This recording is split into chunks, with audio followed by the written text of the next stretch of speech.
to an early morning get ready with me where I talk way too quiet. But that's because Wolf is still asleep. It's only like 7:30 and he doesn't generally get up on the weekends until 10. Sometimes earlier, but 10's a pretty good average. So it was a busy week at work. Just lots of stuff going on. It wasn't as hectic as last week. Didn't have as many crises, but the ones we did have were in the center. Except for one which got handed to me, which technically shouldn't have taken because the rule is they have to be an established patient with us. But at the same time, when somebody calls in crisis, how do you tell them, sorry, can't help you? You know, that's just kind of hard. And so ended up making them a patient of ours, got them set for a appointment with the doctor the next day. And it kind of was cool because when he came in, I got a hug because I talked him through his crisis. And it's moments like that that make you appreciate the job. I mean, I appreciate my job no matter what. I know my nails and hands look ugly, but it's just gunk. I'll clean them off today. I always appreciate my job. I love my job. I love getting to help people, and then I also love the routine of it. So, yeah. I get told often I'm good at my job, which is a novelty. I've never had supervisors that regularly say, hey, you're doing a good job. So it's kind of like, what's wrong with you people? You're supposed to think I'm horrible. Why suddenly am I getting praise? But I love it. I definitely love it, and I wouldn't change anything. Well, okay, there's a few things I changed. There's always a few things you change. One of the crises was the type of crisis that I've been specifically trained for. And it was a patient in center who was wanting to not be anywhere. And I had been asked to come up front and help answer phones when that happened, and I heard this was going on in the back, and the doctor, or nurse practitioner, who was seeing her needed to go, you know, make the necessary calls and do stuff, and I asked if she wanted me to stay with the patients and try to de-escalate, because I have been trained for such things. And I did the best I could, but it was not, there were multiple circumstances, and it was not to be de-escalated. They ended up walking out, which is a parent's right. You can decide you're better equipped to handle your child's crisis than we are, and you're allowed to walk out. We're not going to hold you against your will. We're not a hospital. Hospitals can admit you against your will. We cannot. When I opened the door to kind of deal with the situation, and I realized how heightened tensions were, I did not feel comfortable then closing the door because I was concerned that there might be violence. And this is where, like, I want to make very clear that I have so much respect for nurses. I think the nurses' jobs are incredibly difficult, and they are underappreciated, underpaid, and underrespected. I will support a nurse any day of the week. I think they are incredible women who do an incredible job. And 99% of the times I am behind that kind of barrier in their world. I will absolutely bow to their superior knowledge because I know they know way more than I do, with one exception. And that is when a patient is in crisis. Because, see, I was hired for some very specific reasons. One of those being, I had already worked at a location that regularly dealt with children in crisis. I had worked in an alternative school that is a court-run alternative school that is for juvenile delinquents, murderers, rapists, you name it, we had them. Children that just had major psych issues, that had unexpected outbursts of rage. That was a normal daily occurrence at our school. And so I do have some training of how to handle that. And I'm very confident in my abilities to handle the outbursts of a child. Well, now I'm also dealing with adults that are in that situation. And while I am very confident in my abilities, I'm also confident in my ability to judge when a situation is not one where I necessarily want to be locked in a room or even closed doors in a room with said patient. So there are times, not many, but there are times when I leave the door open in case it becomes more than I can handle and I need to call for help. Now that has yet to happen. It may never happen. I hope it never happens. But at the same time, there are just certain situations where I don't, a patient's need for privacy is outweighed by my need for safety. And it's for the safety of the patients as well, you know. In this case, there wasn't much danger of them having a medical emergency while I was in there, but if I would also leave a door open if I had concerns that a patient may terrify themselves into a medical emergency, because that can happen.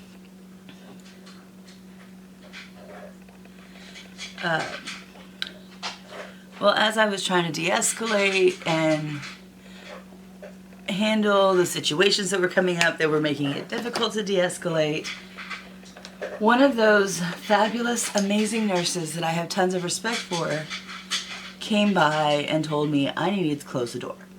And it was getting occasionally a bit loud, I get that, and patient's privacy, what we were discussing. But again, my safety outweighs that, and she didn't know the whole situation. But I didn't have time to argue with her, so I shut the door. And I just stayed leaned against it and tried to continue to de-escalate until Mom, and I'm like, I had to check with my supervisor that yes, we cannot hold them. If Mom wants to leave, Mom can leave, right? And that ended up being how we de-escalated. No, we cannot hold them. Unless the child, like, has a scalpel to their neck, which they did not. We cannot hold them, and we have to trust the parent. Okay, fair enough. Y'all can do what you want to do. I'd like to help you, but if you really want to walk out of here, I'm not going to stop you. And at that point, they said they wanted to leave, so I opened the door and they left. Said nurse also came up to me later and let me know that in her opinion, I should not have allowed them to leave until I talked to the provider. And this is the one time where I said something to the nurse and I said, ma'am, it is illegal for me to stop them from leaving. We cannot hold a child against the parent's will. Well, you still should have talked to the provider. And I said, I did, and I will again. As soon as they left, I went straight to the provider's office and said, look, I know you're working on certain things to get the situation handled. They decided to leave. My supervisor advised me I cannot force them to stay. They have left. Said provider said, no problem, I understand. You did the best you could. I'm surprised they stayed as long as they did. I'm like, yeah, me too, kinda. So there's gonna be a memo going out next week about don't force a behavioral health case manager to lock herself in a room she feels is dangerous. Sometimes it's okay to have the doors open. Now, do I experience a situation on a daily basis? No. Do I expect it will happen again anytime soon? That is also a big fat no. I still want it made clear to the nurses that I respect their authority in all but one situation. And they need to respect my authority in that one situation. Because I have had training, and I've even had more training than the rest of the case managers, because I had the normal training we get when we start about crisis patients and how to handle them. How to handle people who call us saying they want to no longer be on Earth. And I asked for extra training in something called motivational interviewing, which is a technique you use with patients to try to get them to figure out what their goals are, and they figure out what steps they want to take to reach those goals, which is not normally a training that they give to behavioral health case managers, but it's something that I had learned about from talking to the providers, and it sounded like it could be useful for my job, and it has been several times, and so I had asked for that training. And honestly, it has served me well, but this patient was having none of it. It wasn't going to be done. So, and one of the things you have to understand in order to do this job is you're not going to save every person. And I don't know that I didn't save her. Like, Mom said she was going to take her to the hospital. So, I'm not saying I failed. This patient is going to do harm to herself. That's not at all what I'm saying. What I'm saying is I was unable to provide what this little girl needed in the moment. That's what I define failing as. But what she needed in the moment, the only way we could have given it to her was with Mom's support, and Mom was a crisis in and of herself. So, is what it is, you know? One of the things that I have learned while doing this and other jobs is you take the wins where you can, and you learn to let the rest roll off your back.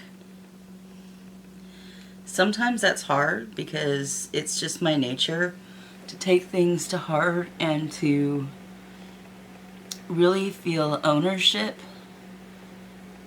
You know, develop feelings, not like romantic feelings, but affectionate feelings towards my patients.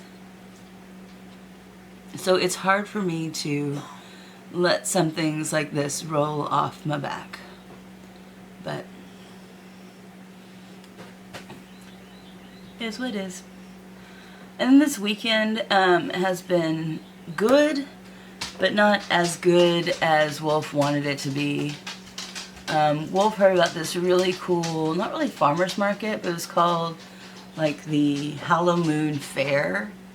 By the way, since I bought it, I'm testing out the Jeffree Star Black Onyx eyeshadow. And so far, I have nothing negative to say about it. Wolf very much wanted to go to this fair. We looked at who was going to be there, and I didn't really understand why he wanted to go to this fair, because it's more my type of thing. There was like a soap maker, a chocolate maker, a bookstore, and other witch-adjacent type things, like holistic type things. I really, really think he wanted to go to it for me, to get me out of the house. Because I think he has this idea that if I don't leave the house, I'm like depresso girl, and that's not the case. I am by no means depresso girl right now. I'm very, very happy, actually. I have been walking around my day thinking, wow, isn't my life great? Aren't I so lucky? So I wanted to stay home and do homey things this weekend. So we didn't end up going, and I felt bad until I accepted that he didn't have a real deep desire to go. It really was just he thought I'd like it, and I would have liked it, but that last crisis is how my week ended, which kind of put a downer on it, which is sad, because other than that, it was a really good week. I got to meet some really cool people.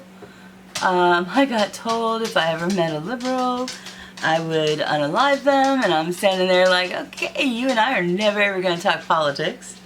And it's not that I'm a super liberal person, I'm not, but it was like, okay, good to know, thank you. I had another person, I asked them if they would like me to put them with a psychiatrist that also will work with kind of holistic means as well as medication, because they seemed quite upset by their provider that was all about using medication. Although they were upset for a different reason. It wasn't because they were using medication, they just didn't like how they were using the medication. And they informed me that they believed that holistic medicine was witchcraft, and they don't hold with witches, they'll kill a witch. And I'm sitting here like, you and I are never gonna discuss religion. You know, it's like, you don't know who you're talking to, buddy, but okay, I am okay with that. And, you know, my on-site supervisor was like hearing this, and she's like, are you okay? And I'm like, why wouldn't I be okay? He doesn't know jack about me. Why would he be concerned? Why would I be concerned? I do not intend to inform him. Like, I'm not stupid. If he's upset and he says he dislikes a certain type of person, I am not going to tell him he's talking to a certain type of person. That would be the very definition of stupidity. And I am not that. But, yeah. I'm amused by the whole thing. Like, you think you have such a misconception of what all of this is. And you think it's so bad, and yet you and I are sitting here laughing and talking together and finding all these things in common. And I have people all the time that are like, you have such a Christian mentality. And I'm like, well, I was raised that way, hon. And what I don't tell them is, and then the church pissed me off and I left. The church I grew up in is not the church that exists today. But I grew up with, this is how we treat people, and I stuck to it. You know, and I just found a faith that tends to, in my mind, espouse that more accurately. It doesn't mean all churches are bad. It just means the ones I've been to around here are not for me. And that's fine. I don't like big crowds anyways. I like doing my own thing. And on Monday, my clinic manager, so I have a clinic manager, and then I have the supervisor of the behavioral health case managers, who I've shortened that to the queen of the case managers, which amuses her, which is half my goal in life. I love making my bosses laugh. It makes me happy. I knew that one of the case managers is very close to completing her master's in social work and becoming a therapist. And she currently is responsible for 2 very, very busy clinics and 1 not so busy clinic.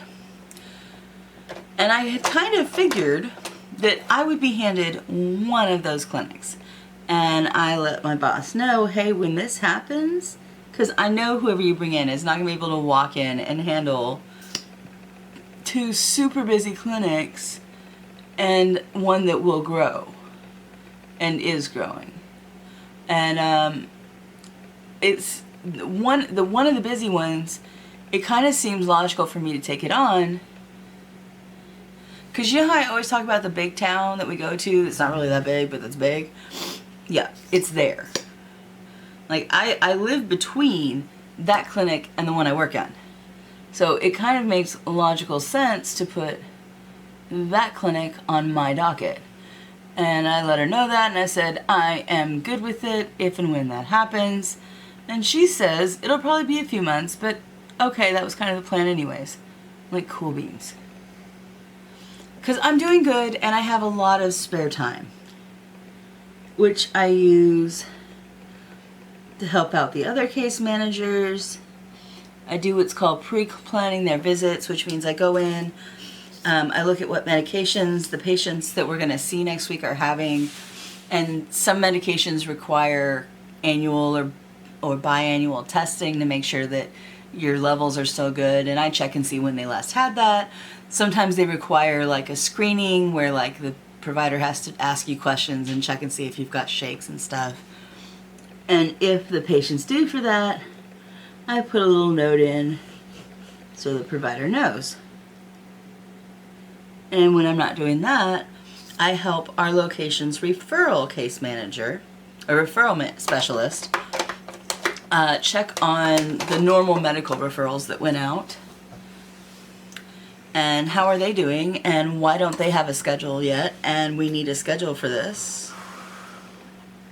And what's going on? What can I do? How can I make this better? So it's not like I don't have things to do.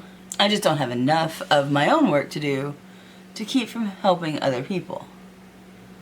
Which is kind of a good thing, because the other people in the location have way too much to do. So having somebody in-house who can kind of be a floater, not a bad idea. Well, then my boss comes in on like Tuesday and says, so are you excited about taking over Mountain Home? And I'm like, what? And she's like, oh, never mind. And I'm like, apparently that's happening sooner than expected. So I guessed by the way she said that when my case manager boss came later in the week, that was going to be a conversation we were going to have. Surprise, surprise, that was a conversation we had. The big city is, and I say big with a big old grain of salt because it ain't that big, folks, but the larger city in our area is now my responsibility. It has increased my workload slightly, but not unmanageable. Okay, this lipstick is like dead. Sorry, it's going in the trash because that looks horrible right now. But we're gonna fix it. Better. Not perfect, but better. So does taking on a third location come with a raise? It does not. I'd hoped it would, but it does not. However, if I continue as I am and continue getting told, you're doing great, you're awesome, we love you, at least I'll get my annual raise. And apparently we do get pretty decent Christmas bonuses, so yay, that'll be exciting.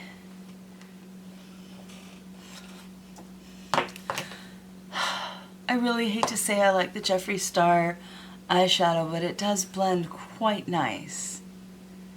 And I feel like I have kind of a bit of a modern goth thing going on.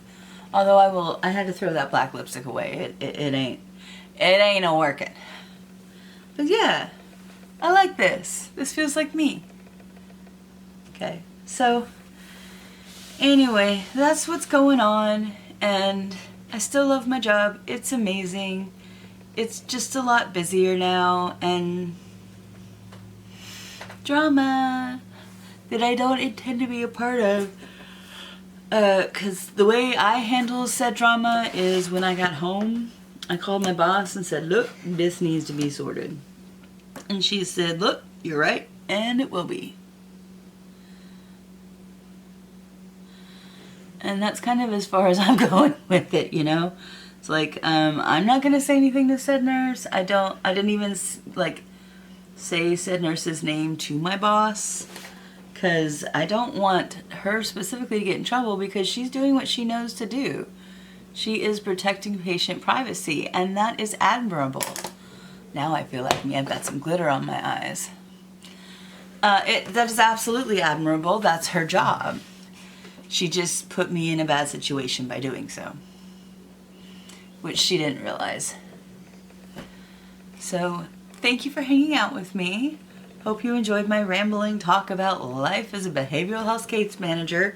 For those of you that stuck around, hi, my name is Nightingale.